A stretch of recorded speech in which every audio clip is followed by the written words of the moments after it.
Hola, soy José Miguel Marín y soy estudiante de lenguas extranjeras de la UPEL. En este momento vamos a hablar acerca de los fundamentos legales de la evaluación en nuestro país. Y es curioso porque vamos a empezar con 3 artículos específicos de la Constitución de la República Bolivariana de Venezuela, los cuales son el artículo 102, el 103 y el 104. El 102, como ya lo conocemos, señala que la educación debe ser un derecho y un deber para todos por igual, pues.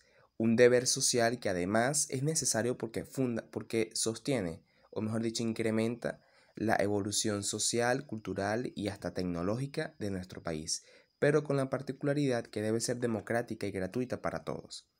En el artículo 103, pues dice que todas las personas deberán, como un derecho, gozar de una educación que sea integral, basada en todas las condiciones necesarias para que se lleve a cabo el fortalecimiento de sus aptitudes. Asimismo, también refleja que la educación debe ser para todos, empezando, bueno, por las instituciones que netamente pertenezcan al Estado, que vayan desde, o sea, maternal hasta medio diversificado, incluso hasta la universidad, específicamente hasta el pregrado. Y que además el Estado, dentro de sus responsabilidades, está el de mantener o el de crear infraestructuras y servicios que estimulen la educación en cada una de estas personas.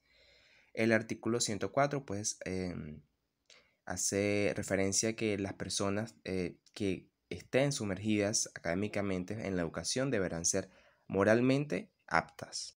De la Ley Orgánica de Educación tenemos 3 artículos, empezando por el artículo 1 de la misma, que dice que la educación debería ser tomada en cuenta como una de las máximas prioridades para el Estado y que el mismo Estado deberá velar para que esta educación sea impartida en el territorio nacional. Al mismo tiempo, el artículo 44 destaca, disculpen, las características más esenciales que deben prevalecer durante el proceso de la evaluación. Y que además se deberán tomar en cuenta el esfuerzo. Y cuando menciono esto, hago referencia a que el profesor va a dar un esfuerzo, ¿verdad? Y el mismo debe ser considerado durante todo el proceso de la evaluación.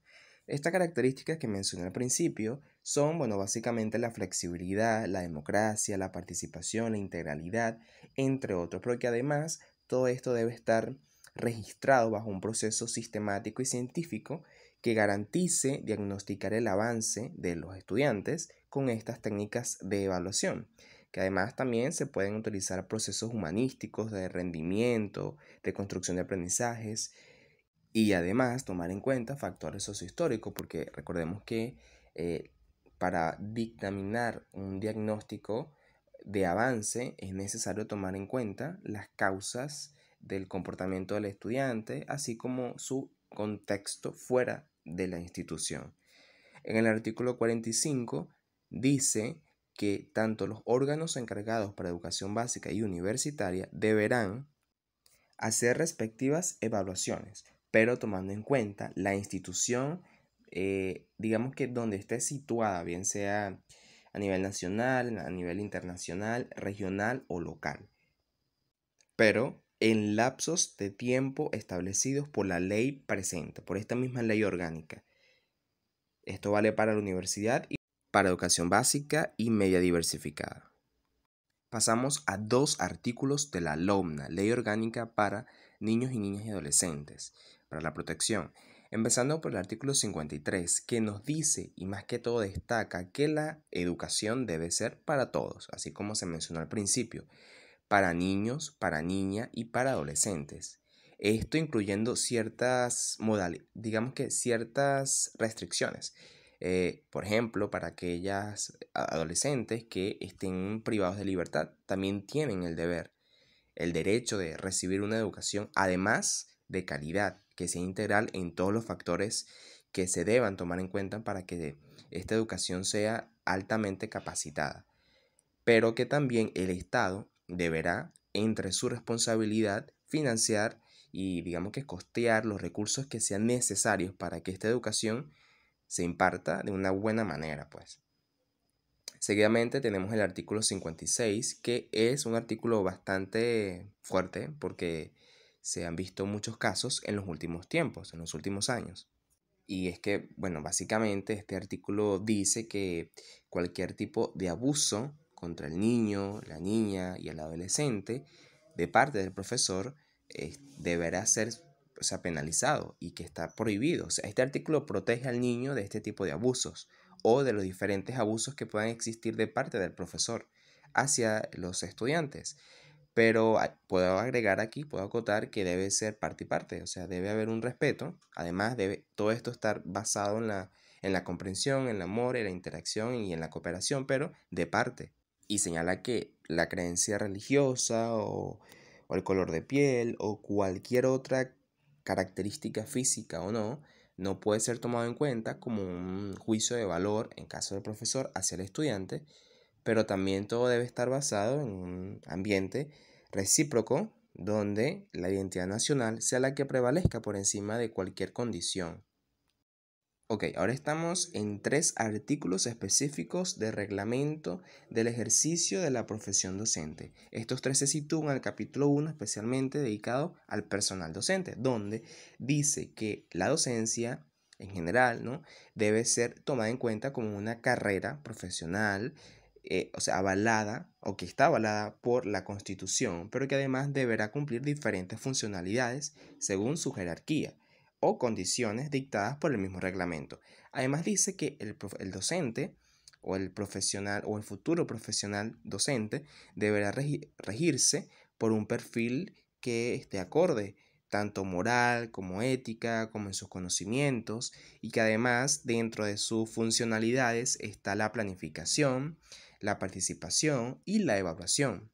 Es decir, deberá actuar, pero también diagnosticar al estudiante y todas las condiciones externas a estos estudiantes. También el artículo 5 dice que tanto el servicio de este docente a nivel ordinario o interino deberá ser regulado por la presente Ley Orgánica de Educación y que además todo lo que nutra al profesional de la docencia deberá estar avalado por el Ministerio de Educación, Cultura y Deporte. Ok, ahora estamos en el Reglamento General de la Ley Orgánica de Educación. Tiene diferentes artículos, todos se encaminan o dirigen su atención hacia la evaluación en sí. En el primer artículo que estaremos destacando será el 87, que además establece que todas las normas se deberán llevar a cabo en las diferentes etapas del sistema educativo.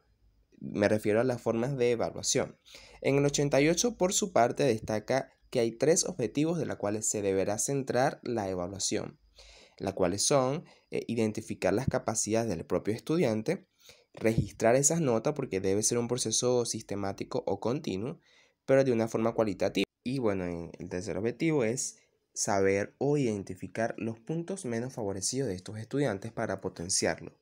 Es todo un sistema, vamos a llamarlo de esta forma, que, o sea, va a servir de evaluación para saber cómo va el proceso de aprendizaje en diferentes etapas, porque esto cubre de primer grado a sexto grado en su forma cualitativa. Pero también podemos agregar que en la tercera etapa de básica y media diversificada y profesional, también se puede utilizar este esquema cualitativo, donde además de saber el conocimiento, digamos que intelectual, las características del mismo prevalezcan. A manera muy general, el 90 dice que cada objetivo que se plasme en una planificación, y valga la redundancia, deberá ser tomado en cuenta y cumplido porque para eso se está planificando, se está organizando las ideas, los contenidos y las ponderaciones. Uno que es muy importante también es el artículo 92, porque especifica que el estudiante deberá ser evaluado siguiendo 3 tipos de evaluación. Me refiero a la diagnóstica, a la formativa y a la sumativa, donde rápidamente la diagnóstica es la que va a definir esos conocimientos que están previos y que se van generando en el proceso. La formativa es implementada para medir precisamente el avance de esos contenidos o ciertos objetivos de parte del estudiante. Y la sumativa pues es al final de toda la tercera porque va a determinar la suma de todas estas competencias que se han logrado o que no se han logrado. Bueno, estoy recordando que todo es consecuencia, todo es acumulativo, pero que además es válida para la etapa 1 y 2 de básica y también se puede expresar en la etapa 3 de básica y media diversificada o comúnmente bachillerato, pero también en la parte profesional. Bueno, aquí existen diferentes formas de poder efectuar esta evaluación. Podemos mencionar, por ejemplo, evaluaciones de lugar, que sean parciales, de revisión, incluso de que sean extraordinarias o de equivalencia, pero todo esto debe estar como que avalado, o mejor dicho, siguiendo las normas del Ministerio de Educación, Cultura y Deporte, las cuales ellos mismos establezcan para llevar a cabo estas evaluaciones. Quiero destacar el artículo 94 porque me parece que es el artículo con el que más hemos, digamos que, identificado el proceso de evaluación en caso personal. Por ejemplo, este dice que se debe llevar a cabo la evaluación según las estrategias que por instrumentos se utilicen. Me refiero básicamente a las exposiciones, a los informes, a los exámenes tanto escritos como orales, a los trabajos de investigación y otros. Esto lo establece este artículo dentro de este reglamento y por eso se hace importante y se hace también trascendencia porque muchas veces lo veíamos como solamente nos están evaluando y es básicamente porque está contemplado en un artículo que además fundamenta la evaluación en nuestro país. Ok, el artículo 97 de forma general dice que en la evaluación debe ser importante la participación de todos, no solo del estudiante, sino también del profesor, del docente, del personal directivo, de la sección en general o del grupo. Porque recordemos que la evaluación, además de ser tomada para un criterio personal del conocimiento, también incluye digamos que el diagnóstico o del contexto o del entorno de esa misma persona, por lo que se vuelve importante la interacción tanto del alumno con el docente con el directivo, con los representantes, que es de bastante utilidad e importancia. Sin embargo, en el caso del docente, podrá utilizar una evaluación cualitativa, vamos a especificar que en básica, pero cuantitativa a partir de media diversificada y profesional, esto según la etapa en la que se vaya desarrollando el estudiante y también el nivel del contenido. También dentro de estos artículos también se debe hablar acerca del preescolar, lo que todos conocemos como la primera etapa antes de sumergirnos en la etapa más profunda que ella es básica. Y es que el artículo 98 específicamente dice cómo debe ser evaluado el proceso en el preescolar, porque debe ser valorativo. Es decir, se tiene que tomar en cuenta aspectos más cognitivos, más de desarrollo socioemocional, de estímulos, porque recordando que son niños, que quizás su nivel de conocimiento va en proceso y va a su ritmo. Es por ello que cada habilidad o cada capacidad que ellos puedan desarrollar será valorativo para emitir una calificación que no debe ser de juicio de valor, que es diferente, pero que sí debe aportar para el diagnóstico final de la evolución del mismo estudiante.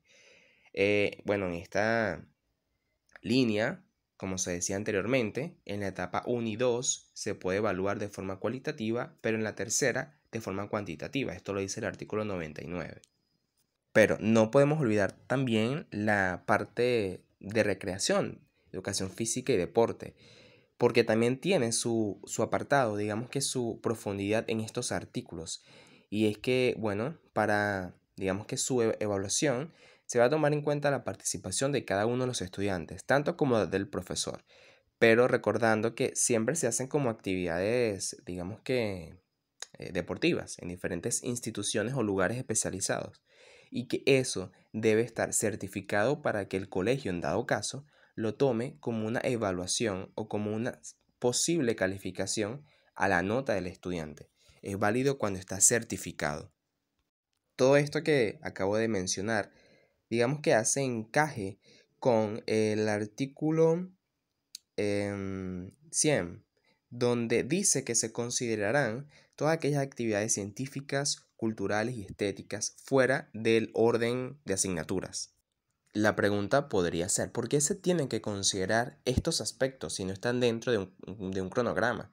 o plan de estudio, porque básicamente cuando hablamos de cultura, de ciencia, de tecnología, de arte, todo eso contribuye y estimula, ante todo, la educación de cualquier persona. Eso es realmente lo que le va a dar un valor un poquito más creativo al estudiar, porque no todo es, vamos a mencionarlo así, números, idiomas, sino que también todo aquello que haga que la persona desarrolle su creatividad y se recree al mismo tiempo, debe ser considerado como un aspecto importante para calificar. Claro, ciertos objetivos aplican, ciertas normas aplican, pero todo lo establece la ley.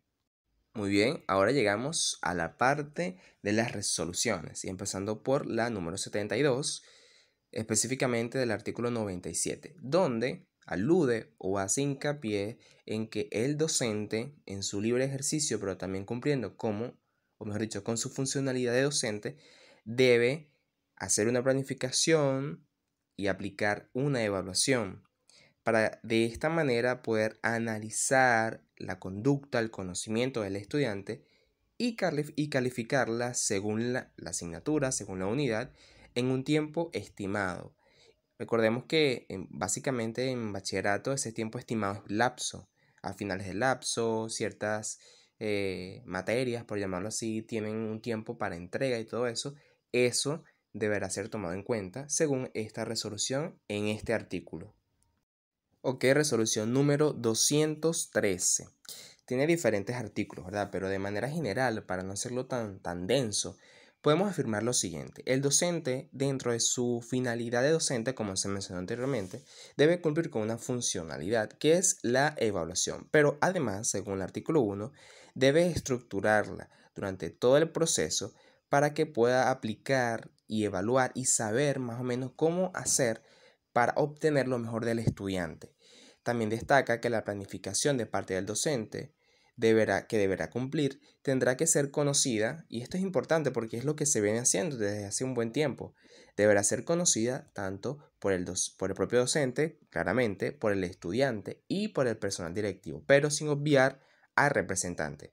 Es decir, debe incluir el conocimiento de la materia tanto a los involucrados principalmente o directamente, que son los estudiantes, como también a los representantes y directivos. Asimismo, en el artículo 9 se destaca que dicha planificación debe tener un objetivo o varios objetivos, la descripción de contenidos, las estrategias y la ponderación. Esto es necesario y es lo que conocemos habitualmente como plan de evaluación. Bueno, también tenemos el artículo 10, donde se dice que aquel estudiante que no pudo presentar la prueba o la evaluación por X razón, pero que previamente, y aquí me detengo, o sea, razón médica que esté justificada y que esté presentada ante la institución, podrá ser evaluado según lo estipulado en la ley, en el tiempo que indique la ley y sobre las condiciones que el docente en su ejercicio puede estipular para cumplirle esa evaluación y que el mismo no pierda la calificación que al final se adjunta a su desempeño del año escolar. Entonces, también tenemos el artículo 20 de esta resolución, que destaca que el docente, aparte de cumplir todo lo que anteriormente se mencionó, está, digamos que, en su deber evaluar. O sea, la evaluación en esta parte es tan importante como la educación en general, porque recordemos que la evaluación es lo que va a dictaminar el grado o el avance del estudiante o el logro de las competencias del mismo. Un juicio de valor sería de verdad evaluar otros aspectos que no forman parte dentro de la evaluación. Y me refiero a juicio de valor a lo que se mencionó en artículos anteriores acerca de la creencia, del color de piel, del color de cabello, el tipo de cabello. Aquí, más que todo, se debe evaluar el desempeño de una forma educativa y pedagógica, pero además el conocimiento, porque es lo esencial. También dentro de esta resolución se habla acerca del protagonismo o del papel que debe tener el directivo, bueno, en todo este lapso de evaluación, más que todo de supervisar y ser garantes del cumplimiento del docente en cuanto a su planificación y de los estudiantes en cuanto a dicha planificación. O sea, todo es consecuencia al final del día.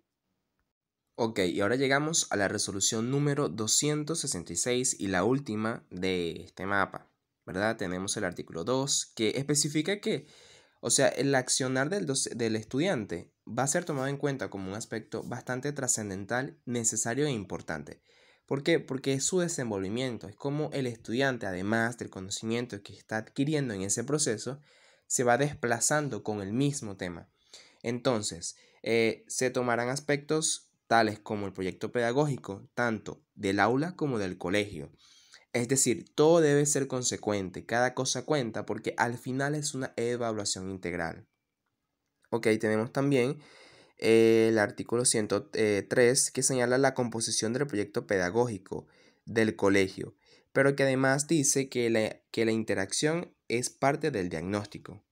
Ok, de forma general entonces también tenemos que se habla de que la educación debe ser una adquisición como un privilegio para todos, incluyendo a los niños o a las personas con alguna discapacidad y que al mismo tiempo estén dentro de las diferentes zonas, estados, localidades, municipios del país, o sea, de Venezuela.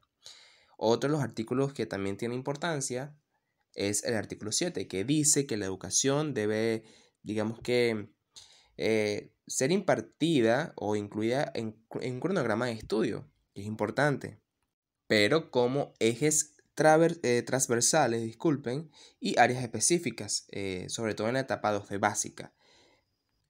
Aquí podemos recordar que esos ejes transversales básicamente son el lenguaje, el desarrollo del pensamiento, los valores, la identidad nacional, el trabajo y el ambiente.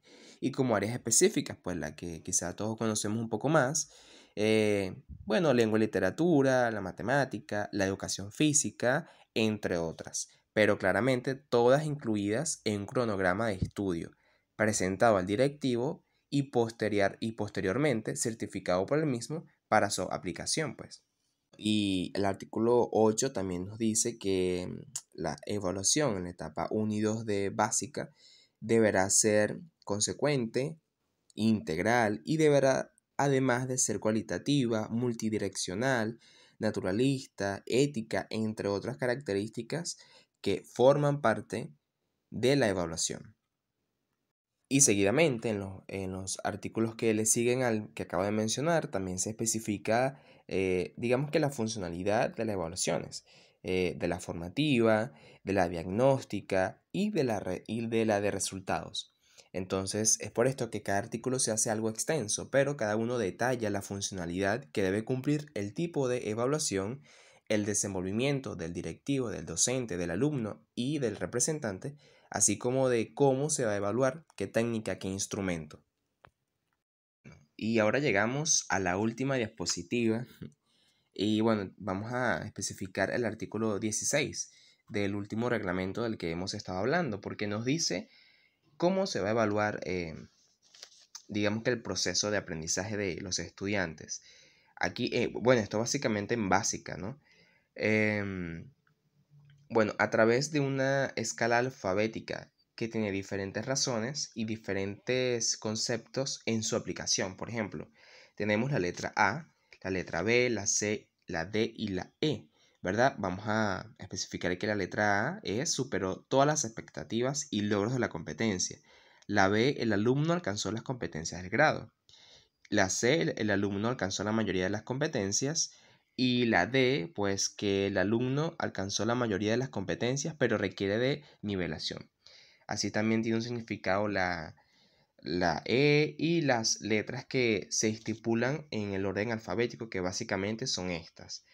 Además, hace hincapié en que todo es evaluación, ¿verdad? eh, Incluyendo a los miembros del proceso.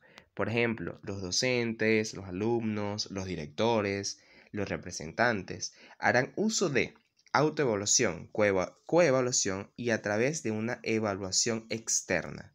Ok, el artículo 18 por su parte habla acerca de la autoevaluación o de autoevaluarse como un análisis propio. Todos sabemos que esto cuesta un poquito porque tenemos o sea, la idea de que hemos alcanzado casi todas las expectativas, pero es importante a veces limitarlo solo a las capacidades que tenemos, los que nos falta, o lo que nos falta, mejor dicho, por conseguir lo que ya hemos logrado, pero de una manera analítica. En el artículo 19 hace hincapié A la coevaluación, digamos que extendiéndolo hacia un juicio de valor que sea entre los miembros del accionar educativo, docente con docente, porque son quienes manejan en este caso temas o aspectos muy educativos, por decirlo de esta forma. Y ya para finalizar, el artículo 20, que hace hincapié o especifica un poco la evaluación externa, que básicamente es aquella que se hace como un acto analítico. Todo es analítico, pero esto un poquito más. Es decir, entre docentes hacia alumnos, los padres y el personal directivo, y mutuamente, o sea, viceversa. Cada uno puede aportar un análisis del propio desenvolvimiento de cada uno. Y esto ha sido todo, ahora sí, de los fundamentos legales de la evaluación en nuestro país. Gracias.